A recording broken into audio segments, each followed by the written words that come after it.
네, 시시각각 계속해서 국내 증시, 코스피와 코스닥 계속해서 하락세를 이어가고 있는 장입니다. 어려움이 크실 텐데요. 이런 하락장에서 한 줄기의 희망 같은 분이죠. 강수민 전문가 전화 연결해 보겠습니다. 안녕하세요. 네, 안녕하세요. 네, 전문가님. 우선 코스피 증시 분석부터 시작을 좀 해보도록 할까요? 네. 네, 사실은 오늘도 굉장히 하락하고 있는 가운데 있지만 지난 금요일부터 굉장히 지난 금요일이 아니라 지난주 내내 그렇죠. 이번 달 계속 우리나라 증시가 굉장히 어려운 상황이 있는데요. 코스피부터 보시면 지금 계속해서 외국인 그리고 기관이 엄청나게 매도 물량을 내놓는 가운데 개인들만 지난주엔 버티고 있었는데 오늘 정도 사실은 굉장히 힘든 장을 보내고 있다 이렇게 평가할 수가 있겠습니다. 그래서 지금 보시면 많은 전문가들이 지금 2,900선이 깨질 수도 있다 이런 얘기를 내놓고 있는데요. 이런 추세로 간다면 이 차트 분석가들 같은 경우에는 다음번 저점 2,750선까지가 위험할 수 있다 이 얘기를 하고 있습니다. 그래서 어떤 리포트들이 지금 2,800이 위험하다 이런 리포트들이 지금 금요일부터 계속해서 나오고 있는데 굉장히 지금 조심하게 지켜봐야 될 상황이다 이렇게 말씀드릴 수가 있겠습니다. 네, 코스닥도 마찬가지입니다. 지금 약간 코스닥은 그래도 올라가는 듯하는 모습을 보여주다가 다시 내려가는 그런 전환을 해주는데요. 역시나 개인들이 버텨주고 있는 가운데 외국인과 기관의 타격수가 엄청났던 그런 하루였다고 볼 수가 있겠습니다. 그래서 코스닥 같은 경우에도 지금 차트 분석가들 같은 경우에는 900선이 위험하다 이런 얘기를 내놓고 있습니다. 사실은 900선이 정말 깨질 것 같은 그런 분위기에 있는데요. 그래서 다음번 6단인 897선이 정말 중요한 그런 기점에 있다 이렇게 얘기를 하고 있습니다. 그래서 많은 전문가들이 어려운 상황을 얘기하고 있는 만큼 좀 증시에 지금은 들어가기보다는 좀 더 기다렸다가 정말 과연 저점이 어디를 찍은 것일까를 좀 더 지켜보는 것이 맞다 이렇게 평가를 해볼 수가 있겠습니다. 네, 그래서 여러 가지 뉴스들이 10월 말까지 증시는 굉장히 어려울 것이다 이런 얘기가 나오고 있습니다. 첫 번째는 미중 무역 분쟁이 재점화 가능성이 높아지면서 지금 변동 상황상에 계속해서 지속될 것이다 이런 얘기가 나오고 있고요. 미국 고용 지표가 예상치를 너무 하회하면서 이런 부분들이 굉장히 불안한 요소로 작용을 했다 이런 평가가 나오고 있습니다. 인플레이션은 가능한 미국 소비자 물가 등을 굉장히 주시해야 하고요. 코스피는 전체 대비 3.67% 하락한 2,956선을 마감했고 코스닥 지수도 5% 내려가면서 953선에 마무리했습니다. 아무래도 양시장 지금 모두 굉장히 위험한 상황이 있고 2,900 같은 경우는 분명 깨질 것 같다 이런 전문가들이 굉장히 많이 등장하고 있는 것이 사실이고요. 코스닥 지수도 900선을 반납할 가능성이 굉장히 높다 이렇게 전문가들이 예측을 하고 있습니다. 이번 주에 주요 일정들이 굉장히 많습니다. 당장 오늘 금통위에 발표가 있을 것이고 미국이 13일날 소비자 물가를 발표합니다. 그리고 중국도 14일날 생산자 물가를 발표하고 FOMC 의사록이 공개될 예정인데 이 부분이 사실은 굉장히 큰 영향을 미칠 수 있다. 그래서 아무래도 반등의 포인트가 될 수도 있고 더 급격하게 하락할 수 있는 요인이 될 수도 있다. 이런 여러 가지 이야기들이 나오고 있습니다. 15일 날은 또 미국 9월 수배 판매가 발표가 되는데요. 이 부분도 우리나라의 장에는 굉장히 좋은 영향을 미쳤던 이슈들 중에 하나여서 이번에는 반대로 악영향을 미칠 수 있지 않을까 이러한 전망들이 계속해서 흘러나오고 있습니다. 지금 물가랑 미중 리스크 굉장히 촉각을 곤두 세워야 한다 이런 얘기가 나오고 있습니다. 일단은 미국 상원에서 부채한대 일시 증액 합의로 미국이 디폴트 우려는 일시적으로 해소가 됐습니다. 하지만 12월 3일까지 부채한대를 연장해서 연말께에 다시금 역실성이 발생할 수 있다 이런 얘기들이 나오고 있고요. 3분기 기업 실적 자신감을 회복할 시에는 관련 영향은 좀 없을 것이다. 3분기의 기업 실적이 굉장히 중요한 그런 측면이 있다 이렇게 말씀드릴 수 있겠습니다. 이번 주 발표되는 미국과 중국의 9월 소비자 생산자 물가는 인플레이션을 가늠할 지표로서 굉장히 주목을 해야 되겠는데요.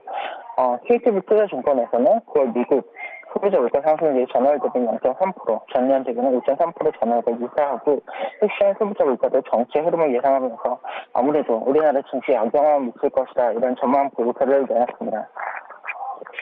문화재 대신증권연구원은 물가가 전월보다 상승한 경우 표면적으로는 물가 우려를 자극할 수 있을 것이다. 그렇지만 9월이 달타변이 확산으로 생산 물류 지연 등 이런 공급망 교란의 요인을 키운 만큼 아무래도 변동을 하지 않는다면 상승하지 않는다면 10월 증시가 진정세를 되찾는데 굉장히 어려울 것이다. 큰 변수가 될 것이다. 이렇게 평가를 했습니다. 미중 무역 굉장히 조정할 가능성이 굉장히 높게를 쏠리고 있는데요. 최선은 차이 미국 무역 대표 차이 중국과 무역 문제를 둘러싼 새로운 대화가 필요하다고 밝힌 점을 짚었습니다.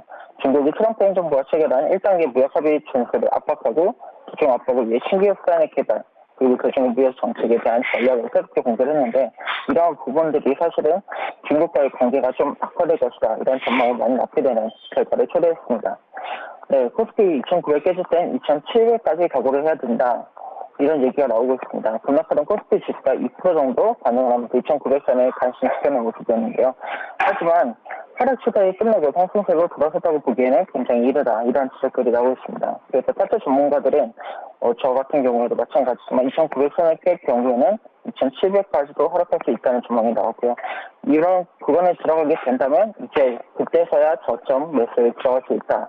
이런 분석을 내놓고 있습니다. 7일 코스피 지수가 1.76 오른 2,959.46에 마감을 했는데요. 김비 추세선이 60일 이동평균선에 지켜내고 반등하는 모습을 보여줬습니다. 하지만 이날 기준에 60일선이 2,920일 부근에서 상승의 특성을 보면 아무래도 오늘 같은 경우 또 내일 같은 경우에는 2,908선까지 밀리면서 추가 하락에 대한 우려가 나올 수 있다. 그래서 최악의 고비는 넘겼지만 이런 최악의 고비가 이번 주에 또다시 올 수 있다. 이런 평가들이 나오고 있는 가운데 있습니다. 코스닥 지수도 전날 깼던 61선 959분을 회복하는 데 성공을 했는데요. 코스닥 지수가 61선을 이탈하지 않았다는 것은 주가가 펀더멘털 밑으로 떨어지지 않았다는 것을 의미하고 이런 의미는 이 펀더멘털에 나타나는 가치선을 지켜냈다. 그러므로 아직은 코스피가 그렇게까지 너무 힘든 상황은 아니다. 이런 이야기들이 나오고 있습니다.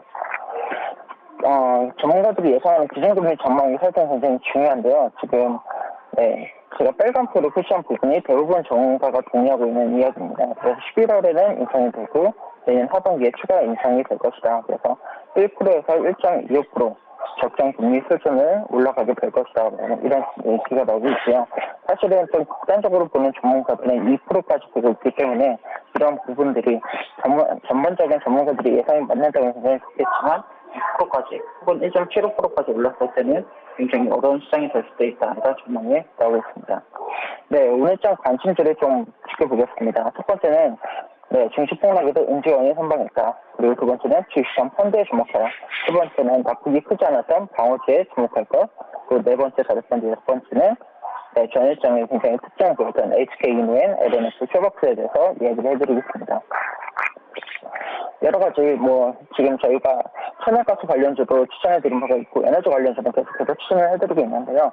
은행주 같은 경우에도 굉장히 좋은 흐름을 나타내고 있다. 그리고 특히나 연말 배당이라든지 이런 부분들이 굉장히 영향을 미치고 있기 때문에 은행주 같은 경우에는 좀 좋은 흐름을 보여줄 수 있다. 이런 얘기들이 좀 나오고 있는데 오늘 같은 경우 오전장에 시작하면서 은행이 굉장히 어려운 모습을 보여줬는데요. 이런 부분들은 아무래도 시장 전반적인 영향이 있기 때문이라고 저는 말씀드릴 수가 있겠습니다. 또 급등하는 원자재 가격도 굉장히 지켜볼만 합니다. 저희가 계속해서 보리값이라든지 천연가스, 석유값도 지금 48달러를 돌파할 것이다 이런 얘기가 나오고 있기 때문에 이런 원자재 가격들도 굉장히 지켜볼만 하다 이렇게 말씀드릴 수가 있겠습니다. 그래서 은행 같은 경우 지금 기준금리 인상 추세 속에서 예금과 대출 금리 차이 마진이 굉장히 늘어날 것이다. 그래서 이런 기준금리가 올라갈 것이 굉장히 은행에는 좋은 흐름을 보여줄 것이다 이런 얘기를 하고 있고요. 지방은행 3.4 DGB, BNK, JB 금융지수를 볼 수가 있겠는데 최근 6개월 주가 상승률이 20에서 30% 이상을 보여주는 굉장히 좋은 흐름을 보여줬습니다. 그래서 이런 은행들이 굉장히 좋은 흐름을 앞으로도 보여줄 것이다. 이런 기대는 계속해서 나오고 있고요. 4대 금융지수 주가도 지방은행만큼은 아니지만 10% 안팎으로 굉장히 안정적으로 올라가고 있는 모습을 보여줬습니다. 그래서 현재 은행들의 주가는 저평가되어 있다. 이런 하이투자 증권의 리포트가 나왔고요. 여기에 4대 금융지수, 3대 지방금융지수, 그리고 기업은행의 연말배당 수익률이 4.9% 정도로 시중의 예적금 금리보다 2배 이상 높을 것으로 계산이 되고 있습니다. 네, 다음으로는 에너지입니다. 에너지 관련 ETN은 최근 6개월간 작게는 70%부터 많게는 400% 가까이 넘는 그런 수익률을 올렸는데요. 같은 기간 코스피가 7% 하락한 반응은 굉장히 대주적입니다. 그래서 천연가스 선물 가격 최근 6개월간 422%나 올랐고요. 원유 가격은 지난 5일 배럴당 78.93달러로 7년 만에 최고가를 경신했습니다. 그래서 이런 천연가스나 석유에 투자할 수 있는 가장 좋은 방법은 ETN을 이용하는 것인데요. ETF 많이 들어보셨을 텐데 주식처럼 쉽게 거래되도록 만든 펀드라면 ETN은 주식처럼 거래 가능한 채권이라고 말씀드릴 수 있습니다. 그래서 삼성 레버리지 청약과 선물 상량 지수 증권도 최근 6개월간 서로 57% 급등을 했고요. 신한 레버리지 청약과 선물도 400% 이상 올라가는 모습을 보여줬습니다. 역시나 이런 모든 부분이 굉장히 좋은 흐름을 보여주고 있는데 아무래도 이렇게 장이 힘들 때는 관련 부분에 투자를 하는 것도 굉장히 좋은 그런 상황이라고 말씀드릴 수가 있겠습니다. 개별 기업 중에서도 GS 글로벌이나 LX 인터내셔널 15%, 13% 올라지는 그런 모습을 보여줬는데요. 아무래도 하지만 폭등한 만큼 위험률도 크다 이렇게 얘기가 나오고 있습니다. 푸틴 러시아 대통령이 에너지 가격을 유행시키겠다 이렇게 발언하자 청약가스 가격이 급락하는 모습도 보여지고 있는 그런 모습을 보여줬지만 아무래도 중국 리스크 때문에 여전히 굉장히 좋은 흐름을 타고 올라갈 것은 분명해 보인다고 말씀드릴 수가 있겠습니다. 다음은 주식형 펀드에 주목하라 이런 말씀을 드릴 수가 있겠네요. 네, KB에서 게임 테마 상장 지수를 보니까 지금 보시면 굉장히 많이 올랐습니다. 연중에 지금 굉장히 많이 올라서 29% 정도 올라졌고요. 미래에셋, 타이거 미래 콘텐츠 상장 지수 같은 경우 52% 올라가는 모습을 보여줍니다. 이러한 펀드 굉장히 지켜볼만 하고요. 또 해외 주식형 펀드도 굉장히 좋습니다. 차이나 전기차 같은 경우 지금 50% 정도 올라졌고 한국투자 지금 NSCI 상장지수 같은 경우도 43% 올라서는 모습을 보여주는데요. 이런 부분들이 현재 아무래도 주식이 좀 힘들 때는 주식형 펀드라든지 펀드나 채권에 좀 더 지켜볼만 하다 이런 말씀을 드릴 수 있을 것 같습니다. 세 번째는 낙폭이 크지 않았던 방어주에 대한 이야기입니다. 이런 방어주들이 좀 있는데요. 경쟁성 있게 MLNF, FNF, 코스메스, 고려아연, 영원무역, 수대이에는 LIG, 넥스원, 솔루스 첨단소재, DGF 리즈, 공항기업 이런 기업들이 굉장히 적게 하락을 하는 모습을 보여주면서 사실은 굉장히 버텨내고 있다 말씀드릴 수 있을 것 같습니다. 위메이드나 크래프톤, 일신머테리얼즈, S1, CJ, CCV, 한국가스공사, 현대해상, 삼성카드, KB금융, 하나까지 이러한 종목들이 아무래도 낙폭이 크지 않았던 만큼 상승장이 들어올 때는 또 굉장히 상승할 수 있는 모습을 보여줄 것이기 때문에 이런 기업들에 좀 더 관심을 가지고 투자하시면 될 것 같습니다. 오늘장 관심 주제 첫 번째는 HK 이노입니다. 지금 상장한 지 얼마 안 돼서 굉장히 차트가 하향선 차트가 얼마 나오지 않은 모습을 보여주고 있는데요. 지금 하향선 차트 위로 올라가면서 굉장히 좀 좋은 모습을 보여줄 것 같은 전망이 보입니다. 정부의 11월 9일 위드 코로나 발표에 기대감이 굉장히 증폭됐는데요. 대표적인 먹는 코로나 치료제 시에줍니다. 머크가 함께 공동 판매 유통 계약을 체결한 바가 있어서 관심을 갖고 있는데요.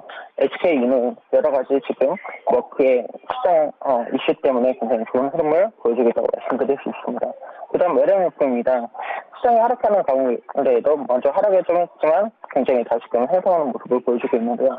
2차전지 핵심 관련주로 분류되어 관심이 충족되고 있습니다. 양극재를 생산하는 업체도 굉장히 지금 테슬라에 대한 대규모 수주 기대감이 커지면서 주가 상승률을 보여줬는데요. 여러 가지 지금 현금 원가율이 떨어지면서 영업이익률이 6%에서 7% 높아질 것이다. 이러한 전망이 나오면서 굉장히 좋은 흐름을 타고 있고요. 마지막으로 쇼박스를 들 수가 있겠습니다. 쇼박스 같은 경우도 한 차례 하락이 크게 나왔지만 그다음 굉장히 많이 상승하는 모습을 보여줬는데요. 오징어 게임 관련주로 부각되면서 주목을 받았습니다. 오징어 게임 제작사 사이런푸스의 10억을 투자하는 전력으로 수혜주가 거론이 되고 있는데요. 오징어 게임 시즌 2가 계속해서 나올 것이다 이런 느낌의 상한가에 지금 관심이 식지 않고 계속해서 호재를 적용하고 있습니다.